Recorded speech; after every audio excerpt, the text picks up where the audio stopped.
Kwa majina naitwa Nyamara Elisha, ni afisa ustawi wa jamii wa mkoa wa Dar es Salaam, na hapa niko ofisi za chama cha watu wenye ulemavu CHAWATA taifa ambazo ziko hapa Buguruni, lakini kimsingi leo ni kikao cha kamati ya utendaji ya taifa ya chama cha watu wenye ulemavu kwa maana ya CHAWATA. Nami nimepata heshima au bahati ya kualikwa kuja kuwafungulia kikao chao ambacho kimsingi tunajua kama kamati tendaji ndiyo yenye mamlaka pia ya juu zaidi katika utendaji wa shughuli za kila siku.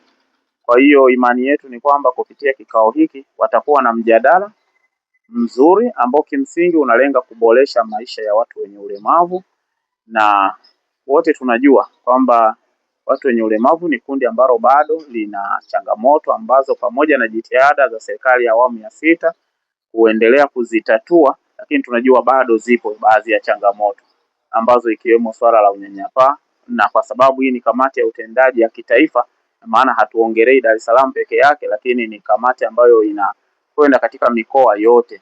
Kwa hiyo tunajua wanapojadili hapa wanajadili pia changamoto zilizoko mijini, changamoto zilizoko vijijini, na ni imani yetu kwamba kupitia kikao hiki pia wanaenda kutoa maelekezo ambayo pia yataelekezwa labda katika mikoa yetu kwa ajili ya kushughulikia na kuhakikisha watu wenye ulemavu wanaendelea kupata staha.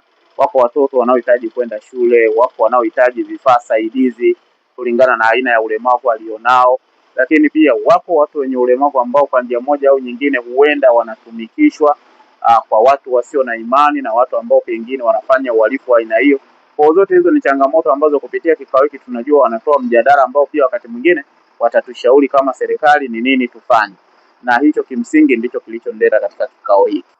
Rai ambayo tunaitoa kwa jamii kwa ujumla ni kuhakikisha tu kwamba tunaendelea kuheshimu, kuwajali, kuwasaidia pale inapobidi watu wenye ulemavu, lakini tukiwa na imani kwamba wanao uwezo wa kufanya kazi, wanao uwezo wa kutekeleza majukumu kama ambavyo watu wengine pia wanatekeleza. Kwa hiyo wito ni kuwapa nafasi, wito ni kuheshimu uumbaji wa Mwenyezi Mungu, lakini na kuendelea kufanya nao kazi kwa upendo na amani. Mimi naitwa Hamadi Abdalla Kuongoza, ni mwenyekiti wa taifa wa chama cha walemavu Tanzania CHAWATA. Kiukweli ndugu mwandishi, niseme kwamba mimi kwa niaba ya wajumbe wa kamati ya utendaji ya CHAWATA taifa tumefarijika sana kwa kuweza kupata mgeni rasmi kwenye kikao chetu ambacho kilikuwa kinakwenda kuzungumzia dira ya namna ya kuendesha chama kwa kipindi cha miaka mitano ijayo toka tuchaguliwe jijini Dodoma tarehe 30 mwezi wa 9 2025. Kwa kikao kile mgeni rasmi alikuwa ni afisa ustawi wa mkoa wa Dar es Salaam ndugu Nyamara Elisha ambaye alikuja kutufungulia kikao chetu. Sisi kama chama cha watu wenye ulemavu ni ukweli ambao haupingiki kwamba sisi katiba yetu inatuelekeza kufanya kazi na serikali iliyoko madarakani.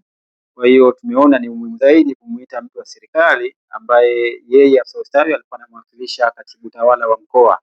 Kwa kweli hii ndiyo namna nzuri ya kuweza kufanya kazi na serikali. Hatuwezi kufanya jambo lolote bila kushirikisha serikali, na serikali iliyoko madarakani ni ya Chama cha Mapinduzi inayoongozwa na rais wetu mpendwa Dr. Samia Suluhu Hassan.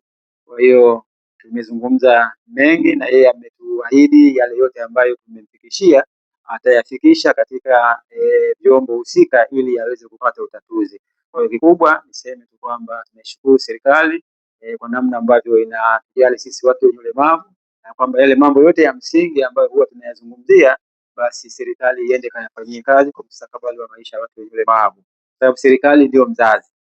Kwa hiyo sisi tunajivunia serikali yetu tukiamini kwamba serikali yetu kama ilivyo siku zote itaendelea kushikamana na kushirikiana na sisi viongozi wa vyama vya watu wenye ulemavu ili serikali iweze kuyafanyia kazi ili zile changamoto ambazo tunazikabili sisi basi ziweze kutatuliwa.